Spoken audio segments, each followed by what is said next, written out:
बजाररू dress किनिबा पई एक bike जुगे दुई जन युवक जाउथिले हेले बाटरे घटिला मर्मन्तुत दुर्घटना जेउथिरे बाइक चालक युवकंकर मृत्यु हेबा सह अन्य जने युवक अति गुरुतर होइछन्ति। रायगड़ा जिला चांदिली थाना अंतर्गत 326 नंबर जातीय राजपथर डंगरपड़ा नागाबली ब्रिज उपरे घटिछि एही भयंकर दुर्घटना। ट्रक चका तले चापी होई बाइक चालकंकर घटनास्थल रे ही मृत्यु होइछि। आउ अन्य जने युवक को अति गुरुतर अवस्था जेकेपुर स्वास्थ्य केन्द्र रे भर्ती करा जाइछि। तेणु दुर्घटनास्थल रे किछि समय पई उत्तेजना प्रकाश पाइथिला। फलरे रास्तार उभय पार्श्व रे अटकी रहिथिला शताधिक ट्रक।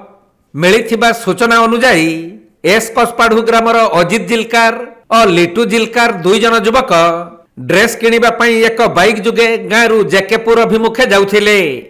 तबे गुटिए द्रुतगामी ट्रक जेकेपुर रायपुर अभिमुखे आसुथबा बेले बाइक चालक युवक अजित जिलकार भारसाम्य हराई ट्रक आगरे पड़ी जाइथिले।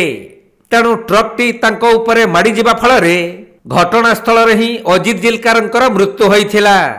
आउ बाइक रे थिबा अन्य जने युवक लिटू जिलकारंको अति गुरुतर अवस्था रे जेकेपुर स्वास्थ्य केन्द्र रे भर्ती करा जाइथिबा जना पड़िछि।